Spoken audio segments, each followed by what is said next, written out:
This is my home. Our home. At least it was until that night.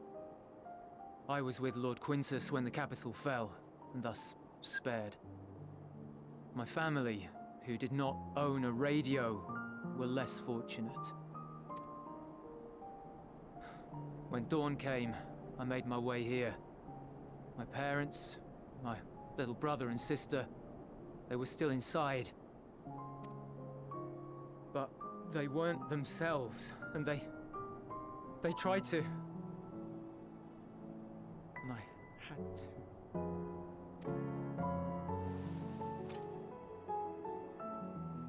I'd promised to take them away from the capital that very morning, to somewhere safe, to hide until the fighting stopped. I promised.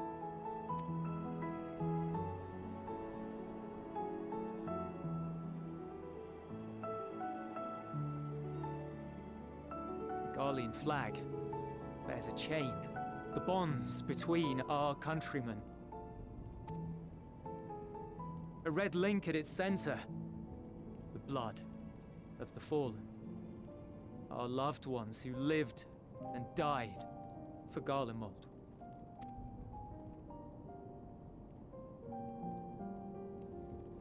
But if she too fell, who would be left to remember them and their sacrifice?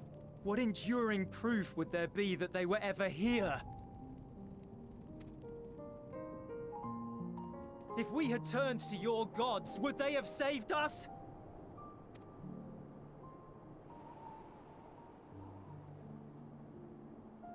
I'm sorry, forget I spoke.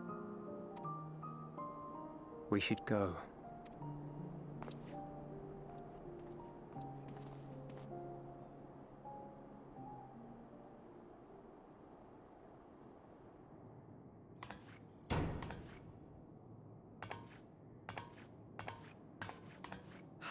No use. Believe me, I do not enjoy being here any more than you. But he wanted us to play along, so that is what we will do.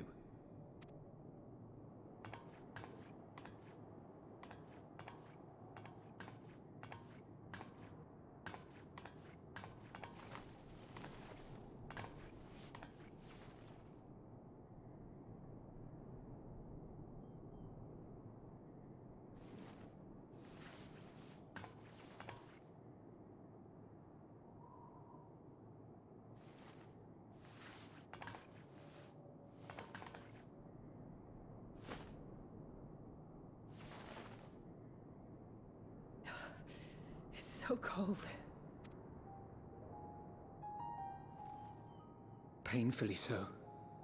Unbearably.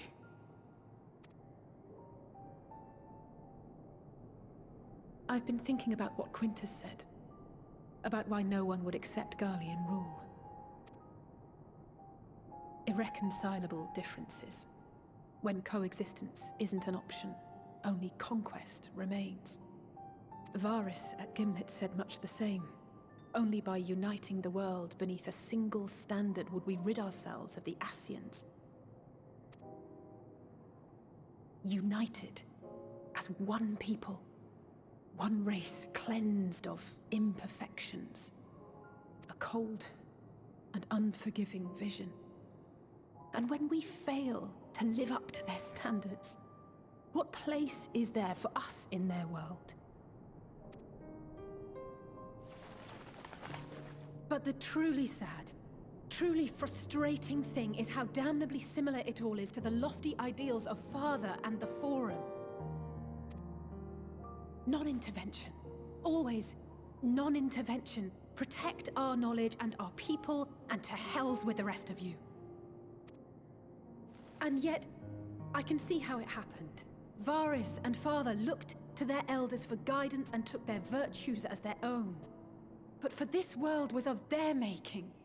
In who else could they place their trust? All of us lost in a sea of chaos, searching desperately for purpose and meaning. But it shouldn't just be an extension of another's. It has to be ours. It has to be. We all have a stake in this world. No one should be silenced. I won't deny that we lack the experience of people such as Father or Quintus. Perhaps they've come to see the world as a series of problems, and the most efficient way of solving them, to reduce everything to fundamental forms. A stone is a stone, a cloud, a flower, no more than that. Simple descriptions that strip the subject of distinguishing characteristics. A man is a man, divided according to race, creed, or allegiance, and to some, defined by such associations. Is that what you think?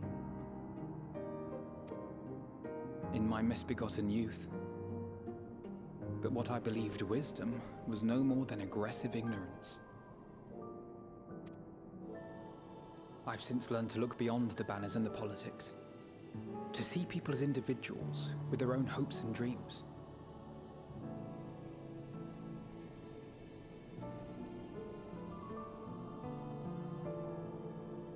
As for my dream of building a better world, well, every day I'm reminded that it is far more complex than I had ever imagined.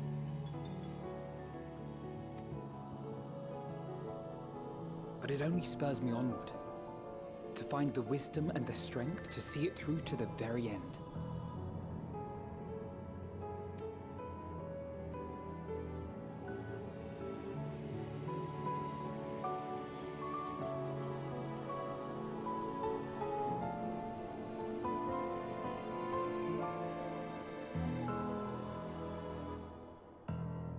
All of our supplies and an immediate withdrawal.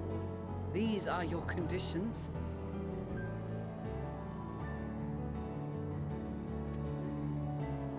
Demands. And you forgot about the airship. Once again, you will leave one behind. It will be used to return the prisoners.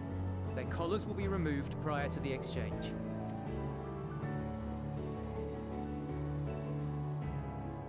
So in the end, not even Father's expertly worded rhetoric could deter you from your chosen course.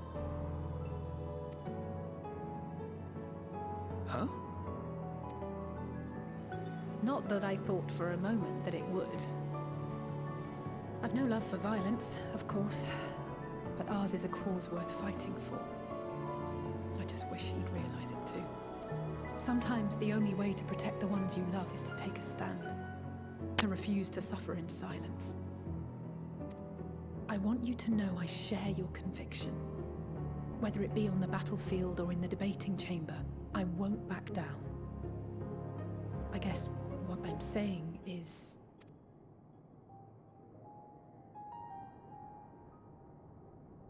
You've found your own reason to fight.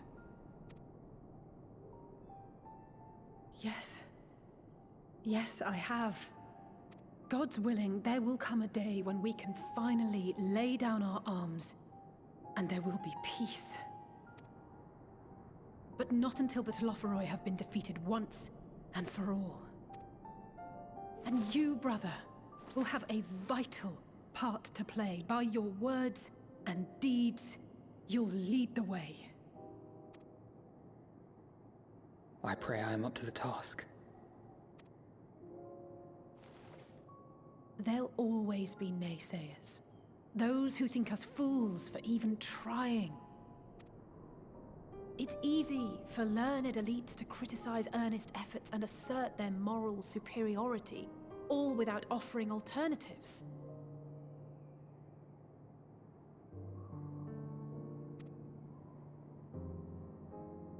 Not that their sophistry has ever wounded you. So stubborn and strong. Stronger than you even know. Don't ever change, you hear me? If you stumble, I'll be there to catch you. Or give you a thick ear. Maybe both, for good measure.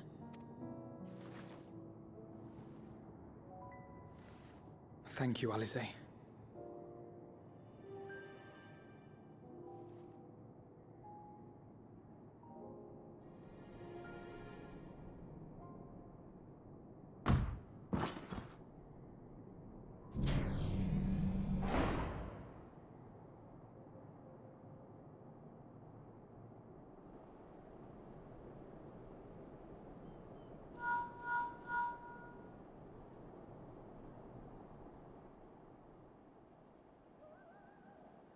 The scouts have secured Alizé and Alphino. Their collars were removed without complication as well. They report no casualties, not for their party nor the guards, who will wake from their premature slumber in due course.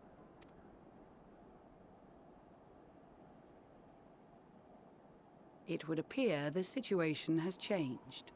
I propose new terms. We have information that will be of great interest to Lord Quintus, and I wish to speak with him in person.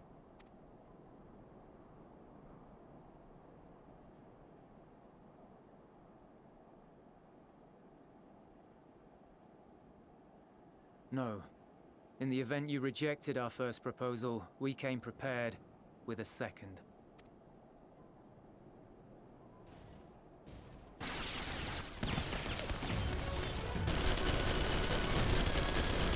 Ambush!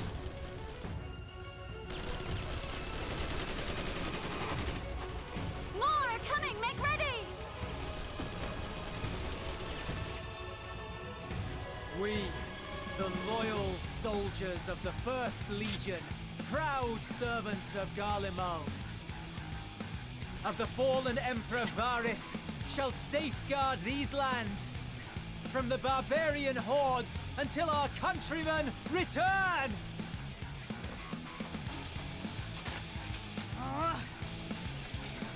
Stop! Both of you!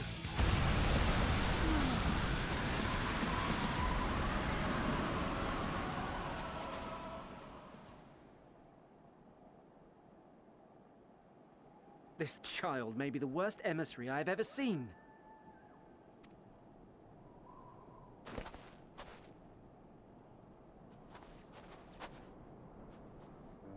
We received an urgent communication from the Grand Company of Eorzea. Envoys from the Imperial Army, led by members of the 10th Legion, came to Alamigo and requested an audience. They explained that their efforts to coordinate the reclamation of the capital with the aid of the 4th, 5th, 8th, and 12th had ended in failure. Communication between most legions has broken down entirely. Most of the 10th's conscripts have deserted, leaving their forces severely depleted. That is why, unable to continue the fight on their own, they and their allies turned to the Grand Company of Eorzea for aid. Lies! Every word! It is the truth, and I have not finished. The 10th has requested that we deliver a message to Lord Quintus. Have the ill stand down.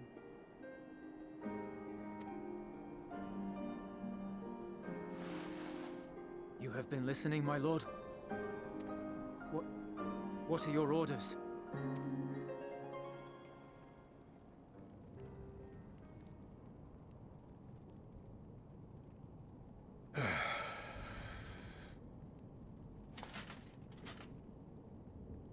Inform her that we will honor the 10th's decision.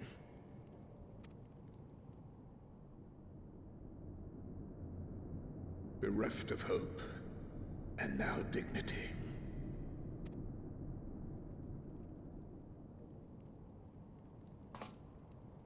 I release you from your duty. All of you.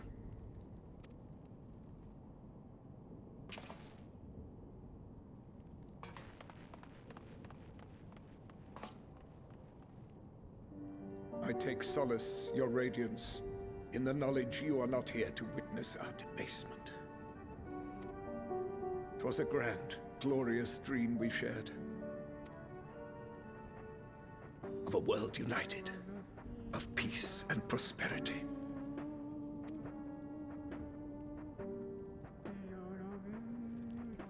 We are ghosts, you and I, memories of days gone by. Bonds forged in blood that I will not see tarnished.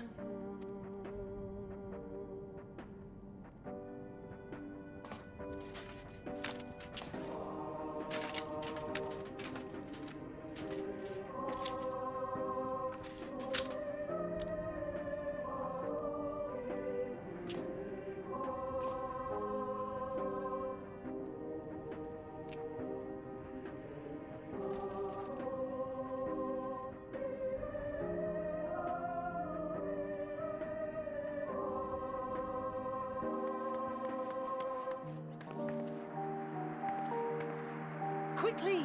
We have to reach the station before it's too late. If there is still a chance that Quintus will agree to a truce, we must take it. I just hope we get there before he and his men do something rash.